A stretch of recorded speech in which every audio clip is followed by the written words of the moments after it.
Bismillahirrahmanirrahim. Wahafilun ma'na alladhi taqaddama kalimatal islami 'indal ulama. Wahafilun khabar muqaddam, dan yang menghimpun makna terhadap makna kaidah, makna akidah maf'ul. Alladhi taqaddama, yang di depan, kalimat al-islami, ini mubtada'nya, adalah dua kalimat Islam indal ulama, menurut ulama. Jadi menurut para ulama,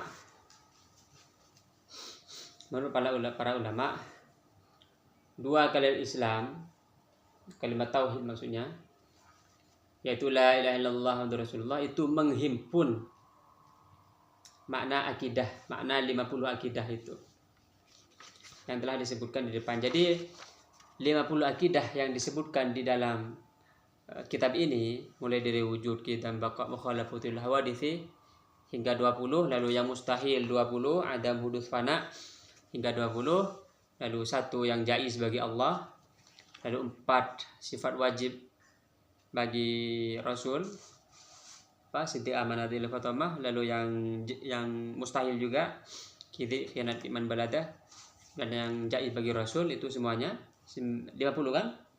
50 akidah itu ada dalam kalimat la ilaha illallah Muhammadur Rasulullah. Seluruhnya. Kalau diperinci begini nih. Hakikat Tuhan yang disembah itu, hakikat Tuhan yang disembah dengan hak, dengan nyata, itu tidak membutuhkan selain dirinya. Jadi Allah itu tidak membutuhkan selain Allah. Jadi Allah itu kaya dari selain Allah. Maksudnya tidak membutuhkan selain Allah SWT. Sedangkan seluruh selain Allah, makhluknya maksudnya membutuhkan Allah, membutuhkan Tuhan yang disembah. Jadi hakikatul ilahil ma'bud bihaq, annahu mustaghnin an kulli ma siwa wa muftaqirun ilaihi kullu ma ada. Jadi la ilaha illallah ini berdasarkan keterangan tadi itu mempunyai dua makna. Pertama, makna hakiki. Makna hakiki la ilaha illallah adalah la ma'budu bihaqqin fil waqi'i illallah. Tidak ada Tuhan, tidak ada yang disembah, tidak ada Tuhan yang disembah dengan bihaqqin, dengan nyata, dengan senyata-nyatanya, fil waqi'ih, di dalam realitas, di dalam kenyataan, illallah, kecuali Allah. Pertama, ini makna hakiki. Tidak ada Tuhan yang disembah dengan nyata, dengan hak, dengan benar, fil waqi'ih, di dalam realitas atau di dalam kenyataan, illallah, kecuali Allah. Ini makna hakiki la ilaha illallah. La ma'budu bihaqqin fil waqi'i illallah. Makna hakiki. Yang kedua, makna luzum. Makna luzum itu artinya makna tidak langsung. Makna luzum la ilaha illallah itu adalah luzum lam zai wa umam, bahwa annahu mustaghnin an kulli ma siwa wa muftaqirun ilaihi kullu ma ada.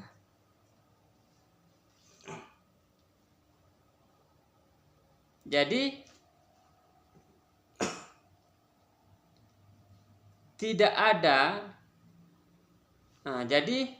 tidak ada yang kaya dari seluruhnya, atau tidak ada yang butuh kepada selainnya, dan sekaligus dibutuhkan oleh seluruhnya kecuali Allah. Jadi maksudnya Allah ini kaya dari seluruhnya selain Allah. Allah tidak membutuhkan siapapun selain Allah, dan seluruhnya selain Allah itu dia membutuhkan Allah. Selain Allah tidak demikian. Ini makna luzum. Jadi makna luzum itu, kalau Allah ini tidak butuh seluruhnya. Allah itu tidak butuh apapun. Karena kalau masih membutuhkan, berarti dia lemah dong. Lalu seluruh selain Allah, makhluk-makhluk Allah itu membutuhkan Allah. Ini penting ini. Makan misalnya, nggak bisa kenyang dia. Makan untuk bisa kenyang itu membutuhkan Allah. Kalau makan nggak dikenyangkan oleh Allah, nggak kenyang. Nah, lalu kekayaan Allah, artinya ketidakbutuhan Allah terhadap selain Allah, ini meniscayakan sifat wajib. Ketika Allah, karena Allah itu tidak membutuhkan apapun dan seluruhnya membutuhkan Allah, maka Allah ini karena demikian, karena seluruhnya ini membutuhkan kepada Allah, maka Allah pasti bersifat wujud. Allah bersifat ada. Karena seluruhnya membutuhkan Allah. Allahnya ada kan, harus ada, wujud. Lalu Allah itu pasti, jika demikian artinya seluruhnya membutuhkan kepada Allah, lalu Allah ini tidak membutuhkan kepada siapapun, maka Allah juga wajib punya sifat qidam, tidak berawal, baqa tidak berakhir, mukhalafatul hawadits, baqa tidak berakhir, mukhalafatul hawadits, berbeda dengan yang baru, qiyamu bi nafsihi, berdiri sendiri, tidak berdiri pada hal lain. Kalau kita kan masih butuh tubuh gitu. Dan Allah suci atau terhindar dari seluruh kekurangan.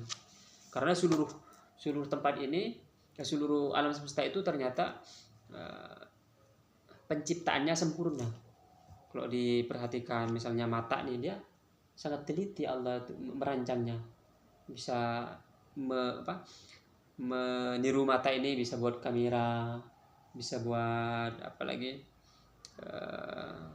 apa tuh namanya yang buat jarak jauh, teropong, macam-macam untuk misalnya meniru burung, bisa bikin pesawat misalnya tangan ini, itu syaraf-syarafnya banyak, nggak bisa manusia untuk meniru itu, sangat sulit gitu, sangat detail. Karena Allah itu sangat sempurna, berarti Allah itu suci, artinya tidak mempunyai sifat-sifat kekurangan. Jika Allah tidak, karena Allah tidak mempunyai sifat-sifat kekurangan, maka Allah itu pasti dia mempunyai sifat sama, mendengar, mendengar, basar, melihat.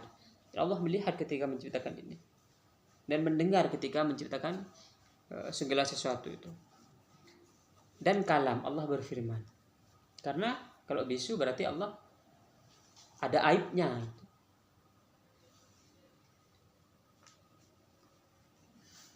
Lalu sifat sama basar kalam ini meniscayakan juga sifat sami'an basiran mutakalliman.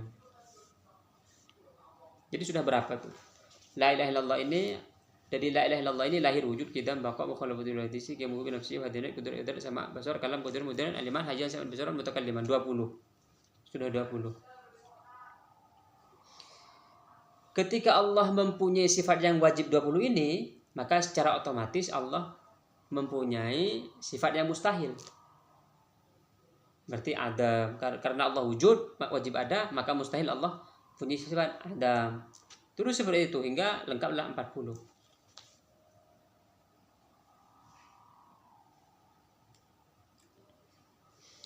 Lalu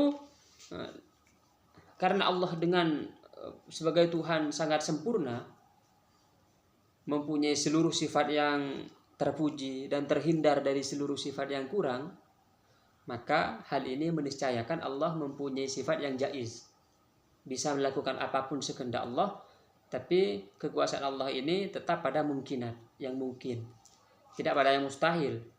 Karena kalau yang mustahil berarti nanti bisa berubah menjadi yang mustahil menjadi wajib, makanya tidak mungkin. Berarti sudah 41. Lalu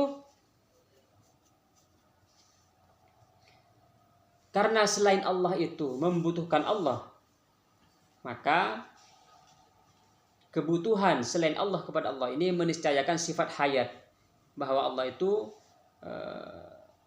hidup. Juga kudrat, Allah itu maha kuasa, iradat Allah berkehendak, ilmu Allah mengetahui, dan sifat yang lazim. Jadi hayyan, qadiran, muridan, aliman gitu. Sehingga lengkap 20. Lalu ini juga meniscayakan yang mustahil. Lalu kita memberi kesimpulan bahwa la ilaha illallah ini meniscayakan 21 sifat. 41 sifat. 20 mustahil, 20 wajib kepada Allah, 20 mustahil kepada Allah, 1 jaiz kepada Allah. Lalu Muhammad Rasulullah ini, makna Muhammad Rasulullah itu mengakui bahwa Muhammad, Sayyiduna Muhammad itu adalah Rasul dan Nabi Allah Subhanahu wa Ta'ala. Nah, pengakuan bahwa Sayyiduna Muhammad itu adalah seorang Rasul, seorang Nabi, ini meniscayakan bahwa Nabi Muhammad itu mempunyai sifat jujur. Karena ini kabar dari langit. Kabar dari langit, kalau berbohong, maka nantinya kalau didustakan, ya berarti mendustakan kenabian dan kerasulan, sehingga tidak jadi itu. Jadi pengakuan bahwa Sayyiduna Muhammad adalah Rasul, berarti kita mensifati bahwa Nabi Muhammad itu memiliki sifat jujur. Lalu para nabi juga dengan bersifat jujur itu meniscayakan sifat amanah, fatonah, dan tabligh. Ketika 4 sifat wajib itu berada pada diri Rasul, maka juga meniscayakan 4 sifat yang mustahil bagi Rasul. Lengkaplah 4. Lengkaplah 8. Lalu Rasul sebagai manusia biasa, dia mempunyai sifat-sifat manusiawi, seperti sakit misalnya, atau marah, tetapi marahnya Nabi tetap dalam jalur kebenaran. Atau malu, sifat-sifat manusiawi yang terjadi kepada Rasul itulah sifat jaiz, maka sudah menjadi 9. 41 menjadi 9 berarti dia wajib. Lengkap 50. Lengkap 50. Jadi Muhammad Rasulullah meniscayakan 9 sifat. La ilaha illallah meniscayakan 41.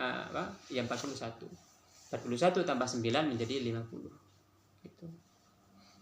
Yang bagi taksir, ini nanti selanjutnya memperbanyak la ilaha illallah Rasulullah. Allah.